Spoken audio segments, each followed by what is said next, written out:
Hello, and welcome to the Cycle of Care podcast. I'm your host, Mona Zignago. Today, we're talking about grandstanding, a behavior you might also hear me refer to as posturing. I'll be using these two words, posturing and grandstanding, interchangeably throughout this episode because, while they have slightly different connotations, they often show up in similar ways. Here's my wondering for today. Have you ever seen someone try to dim another person's light, aggressively and deliberately positioning themselves above someone else in a way that silences, humiliates, or shuts them down? Maybe it happened during a staff meeting, maybe it was on social media, maybe it was in a professional training or a conference session, maybe it was directed at you or maybe someone else. Either way, you witnessed or experienced someone building themselves up by tearing someone else down. That's grandstanding. That's posturing. These moments are usually awkward, often uncomfortable, and sometimes even catastrophic, honestly. They knock us off balance and can affect our professional relationships, careers, and even our livelihood. And clearly, they disrupt the cycle of care. These behaviors aren't just about poor communication. They interrupt trust, collaboration, and shared growth. Today, we'll explore what this kind of performance looks like, why it happens, who has done research on grandstanding, and how we can respond by choosing to let our light shine and create space for others to shine too. We all shine brighter when we shine together. Just to recap, the cycle of care is the giving and receiving of energy that flows between us as we interact with one another. I have spent some time researching what facilitates care between us and what disrupts care.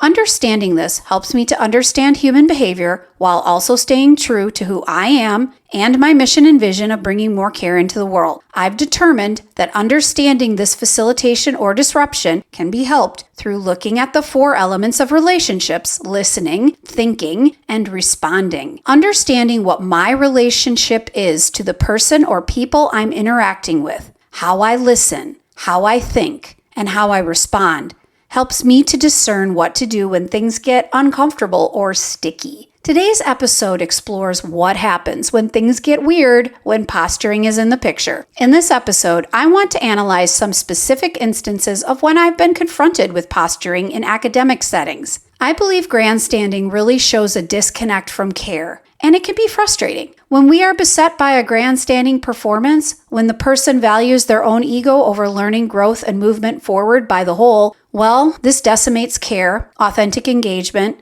learning, and our shared growth and experiences in both academic and professional settings. Today, we'll unpack how this behavior is incredibly disruptive to trust, collaboration, and the collective good, and the flow of care. And so today, we're diving into a type of behavior that many of us have seen, felt, or unfortunately, maybe even engaged in without meaning to: performative posturing in settings where learning, collaboration, teamwork, and support should be the goal. Years ago, my dad was in Canada on a camping trip. He was out in the deep wilderness, away from all civilization. On this trip, he saw tons of beautiful scenery and wildlife. And on one of the days, as my dad sat near a river fishing, he saw a bear just down the river, about 200 yards away from him. A huge, grizzly bear. My dad sat there and watched the bear as she foraged for food in the river. He tried not to make any sudden movement so as not to disturb the bear or draw attention to himself.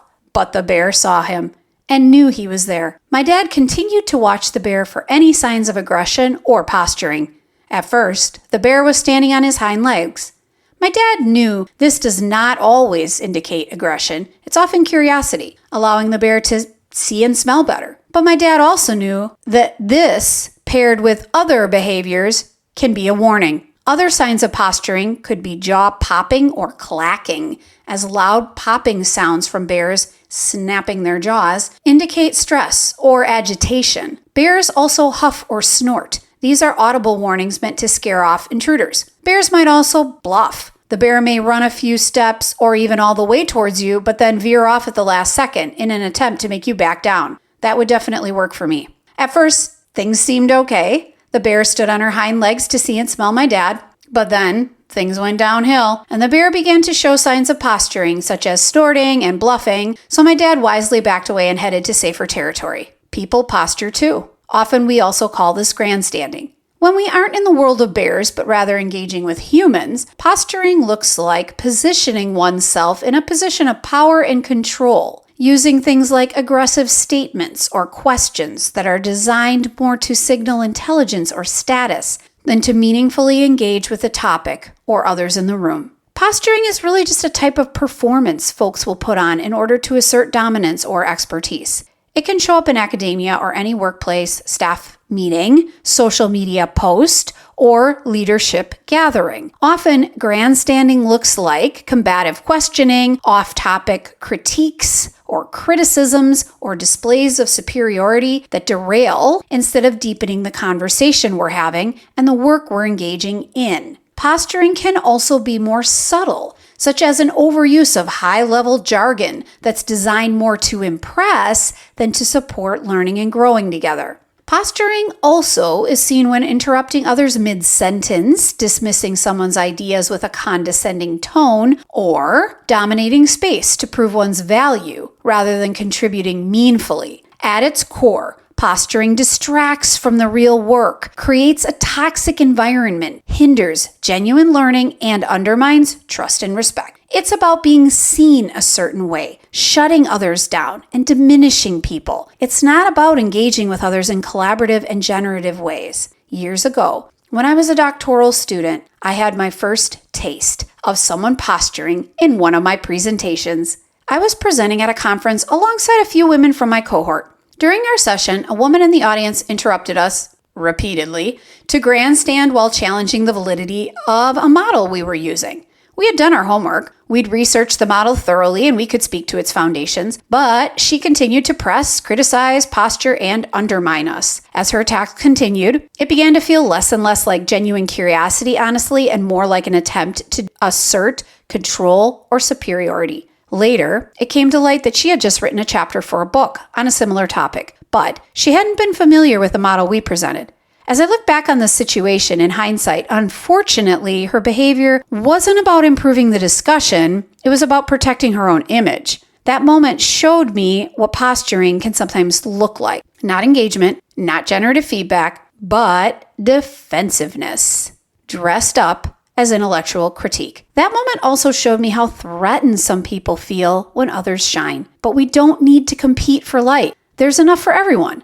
When we let others shine, we shine brighter too. Of course, this said, I ruminated unhealthily about this academic altercation for a long time afterward, and it was hard for me to move on from this situation. What really helped me and continues to help me move forward, though, is to understand situations such as these that activate me in ways that are not generative toward my work or toward bringing more care into the world. When I understand the behavior for what it is, I can continue to shine as I connect and learn with others, making space for others to shine too. Recently, I was again faced with another grandstanding session. So, as you might imagine, afterward, I did some research about posturing. I wondered, where does grandstanding come from? Why does it happen?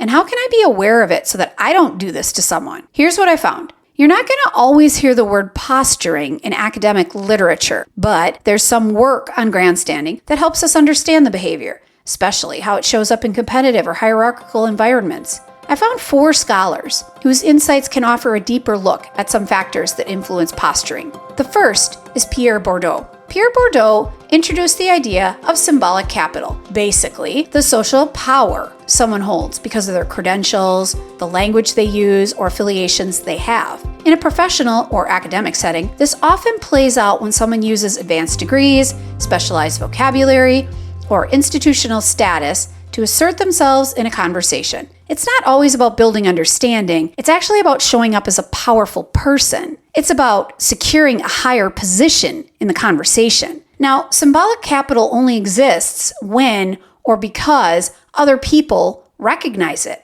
Pierre Bourdieu's concept of symbolic capital refers to the prestige, honor, or recognition that individuals or institutions acquire when their authority is acknowledged by others. It's a form of power derived from perception and the value others assign to a person's reputation, rather than from economic or cultural resources alone. Posturing fits right into Bourdieu's idea of symbolic capital. It's a strategic move people make to gain or maintain status in a given space. In social media, professional, or academic environments, this can look like using complex jargon, name-dropping institutions or theorists, or confidently dominating a discussion while taking down the people all around them. These behaviors often align with the unspoken rules of the field, rules that determine what counts as smart, credible, or influential. A central idea in Bourdieu's theory is that these behaviors aren't random or purely personal. They're learned. People observe what they think earns respect or attention in a particular space, and they adjust accordingly, whether it's using polished academic language, asking assertive or confrontational questions, or protecting themselves or projecting a sense of advanced knowledge of a topic. These actions are shaped by perceptions of what the posturer thinks will be taken seriously. Over time, individuals begin to perform these traits, not necessarily to foster real learning and growth together, but rather to fit into what they think are the unspoken norms of the space that they are in. Posturing in this sense becomes a kind of social armor, a way to be seen, heard, or taken seriously in systems that they believe often reward appearance over collaborative learning and performance over respectful dialogue. And I think it's important to pause on these words, respectful dialogue. We can have conversations where we ask clarifying questions or present another perspective without hostility, negativity, or aggression. But it takes each one of us living this behavior to shift the symbolic capital. We have to commit to this and shut down uncaring behaviors, lifting up warm, positive, productive conversations and interactions instead. Because when we don't fight or stop fighting for symbolic capital and instead honor each other's light, we shift the culture. It becomes a place where everyone can shine without competition, without fear. And for me, and this may sound overly simplified, but for me, this means I strive to live in a way that brings care into the world every day in every interaction. And when I feel I'm in a situation where that is not the case, I try to analyze where the disruption is. What is actually happening here? How can I gain an understanding that is generative and forward-moving? Which part or parts of the cycle of care are being disrupted? Relationships, listening, thinking, or responding? Understanding what and where helps me learn and grow and move forward. The second person, who has conducted some interesting research in a related area, is Sarah Ahmed. Sarah Ahmed's work helps us understand how institutions maintain power and how critique can become performative, not in service of truth or growth, but rather for control. In many academic and professional spaces, questions or comments are often framed as intellectual curiosity or rigor. But underneath that, they function more like gatekeeping. Who gets to speak, who gets challenged, and who gets to belong. Ahmed writes about how women and newer or more junior members of a field are often disproportionately targeted by this kind of questioning. She describes situations where someone critiques not to learn, but to prove their own authority or to discredit someone else's legitimacy. It's often wrapped in the language of just asking or pushing the conversation, but its effort is to destabilize, to undermine, and to reassert hierarchy. Posturing fits really nicely into Ahmed's idea of performative critique. It's not just about questioning, it's about gatekeeping and policing. It's a way of keeping people in their place and protecting the boundaries of what is considered legitimate knowledge or respectable behavior, and these behaviors are rarely random. Just like with symbolic capital, people learn how to posture by watching who gets rewarded and who gets sidelined in these spaces. You make yourself small so others can make themselves bigger. What makes Ahmed's work so important is that she doesn't just stop at analysis. She also helps us understand what is lost by grandstanding. When posturing goes unchecked, it erodes trust, it discourages participation, and it forces people to use their energy not to create or collaborate, but to brace for attack. It drains spaces of the very curiosity they claim to value. I find Sarah's work incredibly interesting, so here's the invitation. Are we able to notice when critique becomes performance? Can we pay attention to who's being questioned and why? Are we able to use our voices to interrupt posturing when we see it, not with aggression, but with care? Like actually interrupt posturing. Can we do that? Like Ahmed reminds us, institutional change begins in the small moments, when we choose to value people over performance and we value curiosity over control. The third researcher is Bell Hooks. Bell Hooks was a scholar, educator, and activist who challenges us to rethink how we teach, lead, and engage with each other. She wrote extensively about how traditional spaces, especially academic ones, often reward domination over dialogue. In many classrooms, boardrooms, or conference settings, the person who speaks the loudest, critiques the sharpest, or asserts the most control is often seen as the most intelligent or authoritative. But Hooks asks us to consider, what are we losing in that model? Hooks believed that true learning and transformation require care, humility, and mutual respect. In her book, Teaching to Transgress, she talks about how education can either be a practice of freedom or a practice of domination. That domination doesn't always look like yelling or overt aggression. Sometimes it looks like grandstanding, speaking in ways meant to silence others, to prove superiority, or to shut down perspectives or conversations that don't align with one's own. Posturing fits directly into the dynamic Hooks warned us about. When someone enters a space with a goal of asserting dominance, rather than building shared understanding, they're not practicing dialogue. They're reinforcing a hierarchy that says, I'm the one that gets to define what matters here. And just like Bordeaux and Ahmed, Hooks reminds us that this behavior is learned. People adapt to the systems they're in. If they see that status and recognition come from being critical, forceful, or detached, there's a chance they're going to perform those traits. But she offers another way forward. She invites us to build communities, whether in schools or workplaces, where vulnerability is welcomed, where people listen deeply, and where disagreement doesn't require disrespect. So, let's take a cue from Bell Hooks. Let's be intentional about creating spaces where we don't have to perform to be heard, where care is not a weakness but a strength, and where dialogue, real, respectful, generative dialogue is the highest form of engagement. That's how we move from posturing to presence, from power over to power with. The fourth researcher is Patricia Hill Collins. Collins is a sociologist and scholar who introduced the idea of epistemic exclusion, a term that helps us understand how certain kinds of knowledge are valued while others are routinely dismissed or ignored. In both academic and professional spaces, epistemic exclusion happens when we privilege certain voices, methods, or ways of speaking as more credible or more intelligent than others. For example, research that's quantitative or numerically based is often seen as more legitimate than qualitative storytelling. A confident, detached presentation style might be rewarded, while someone who speaks with emotion or community-based wisdom is sidelined. This dynamic doesn't just shape who gets published, it shapes who gets heard in meetings, who gets credit on projects, and who feels safe to contribute at all. Posturing plays a big role in this system. When people sense that only certain forms of communication or expression are valued or taken seriously, they may feel pressure to perform these norms, even when they don't feel natural or authentic. That can mean using unnecessarily complex language, mimicking the tone of dominant voices, or staying silent unless they're sure they're saying it right. And on the flip side, some people posture to enforce those norms, dismissing or questioning others in ways that reinforce narrow standards of what counts. Collins' work pushes us to challenge those standards. She asks us to widen our lens and consider that knowledge can come from lived experience, community practices, emotional intelligence, and cultural wisdom, not just traditional academic sources. And when we do that, we create spaces where people no longer feel the need to posture just to be taken seriously. So if we want to reduce posturing in our communities, one way is to start by expanding what and who we see as legitimate. We can interrupt epistemic exclusion by intentionally validating multiple ways of knowing. That means listening differently, asking better questions, and making room for voices that aren't always centered.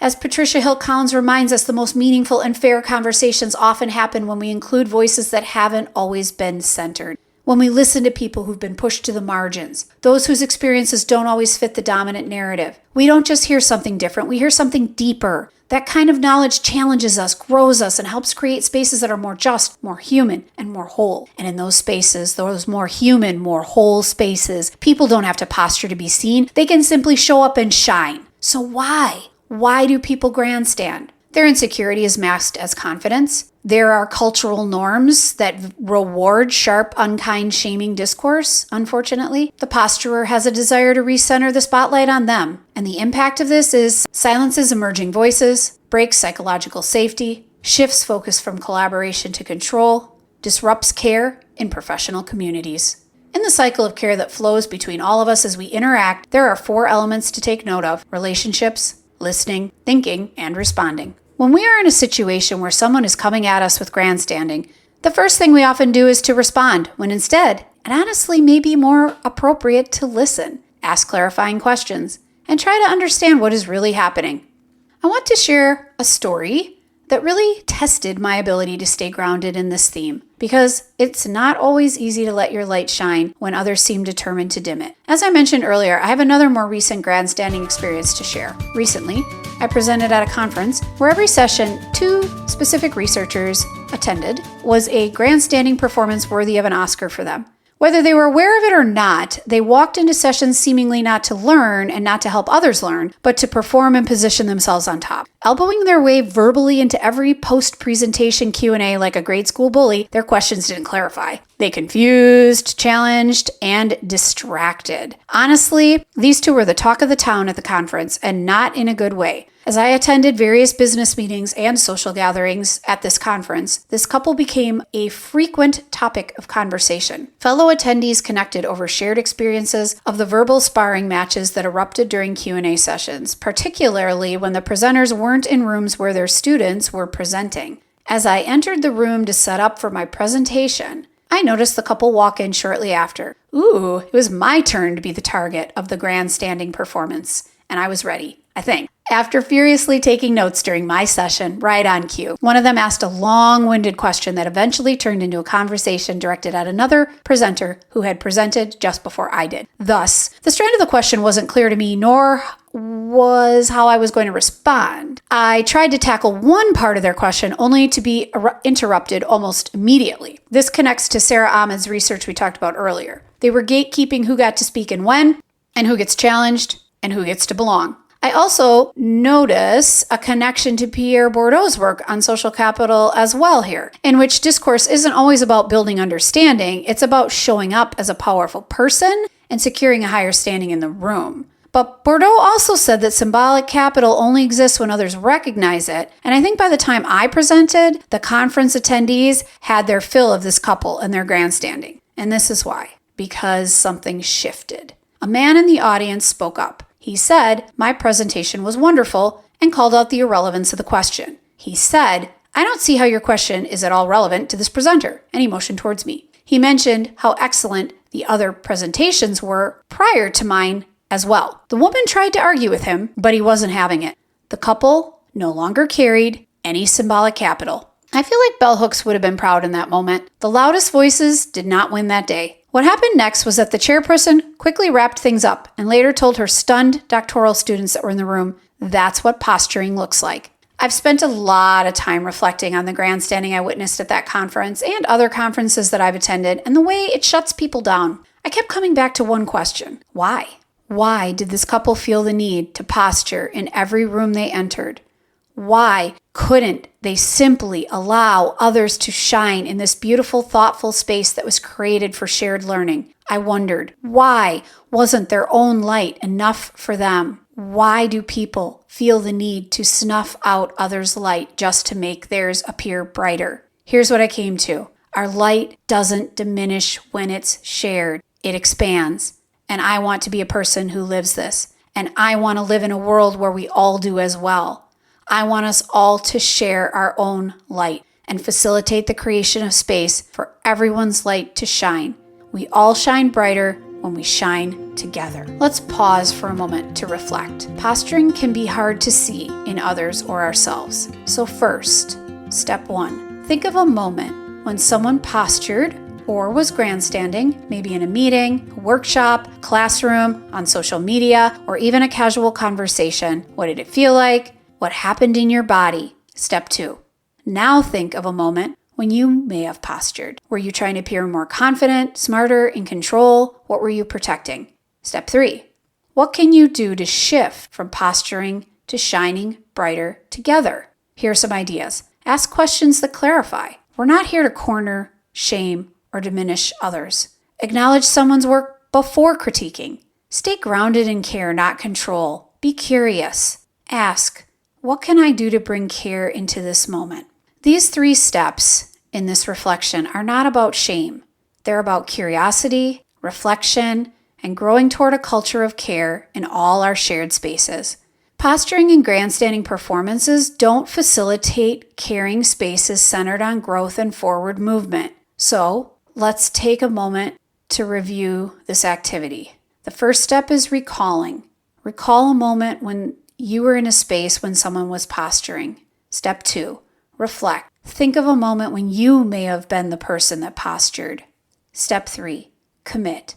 What can you do to shift from posturing to shining brighter together? What can you do to commit to stopping others from posturing in your space? All right, it's time for the last part of our podcast for today. And this is our Cycle of Care hero for today's episode. My Cycle of Care hero for this episode is the chairperson of my session. In a conference space where posturing had been making the rounds like an unwelcome guest, the chairperson stood as a quiet force of integrity. She wasn't loud, she didn't grandstand, she led with presence, clarity, and care. During the Q&A portion of my session, when the disruptive posturing occurred, the chairperson didn't let it slide. With calm authority, she wrapped up the session and later turned that moment into a teachable one for all her doctoral students that were there. She said, "That's what posturing looks like." But more importantly, her action said, "Here's what leadership looks like." She didn't ignore it to her students or smooth it over for the sake of keeping the peace. She named it, she modeled what it means to let your light shine, and to make room for others to shine too. This chairperson reminded me that care isn't passive. Care is forward-moving and solution-oriented. Care protects learning spaces, and care protects the people in them so that learning can thrive. The chairperson's decision to address the behavior by ending the session rather than allowing it to continue was an act of respect. She safeguarded the dignity of the presenter. She acknowledged the discomfort in the room. She affirmed the audience's right to meaningful dialogue. And she helped recenter the purpose of the gathering, not to perform superiority, but to engage in shared growth. When I think about what it means to participate in the cycle of care, I think of people like my session chair. People who use their positions not to dominate, but to lift others up. People who recognize when a moment threatens the psychological safety of a group and who act swiftly and graciously to restore it. People who understand that in academic and professional spaces alike, letting your light shine is not about dimming others, it's about illuminating the whole room. So thank you. Thank you for your care, your clarity, and your quiet leadership. As the chairperson of my session, you reminded me that even in high-stakes spaces, it is possible to respond with both courage and kindness. And in doing so, you didn't just model what you do, you made it easier for the rest of us to do the same. In closing, we all shine brighter when we shine together. I really want to create cultures in schools, on social media, in boardrooms, in meetings where care is a strength and curiosity is a norm. Grandstanding dims our light and should have no place in spaces that encourage growth and learning. I want our world to be a place where posturing has no home. This starts with each one of us disrupting grandstanding in its tracks when we see it. This starts with every single one of us having the courage to stop posturing in its tracks when we see it. Be brave, be bold, be courageous. Let your light shine and let others shine too. We are all brighter when we shine together. Thank you for joining me today. If this episode resonated with you, share it with someone who needs this message. Share it right now. You can connect with me on Instagram, Facebook, LinkedIn, or at my website, monazignego.com. And you can learn even more about care, reflection, and transformative teaching in my book, Transforming Teaching Through the Cycle of Care. Thanks again for listening. I'm Mona Zignego, and this is the Cycle of Care podcast. Until next time, keep asking, how can I bring care into this moment? You've got this. Take care of yourselves and each other. Take care.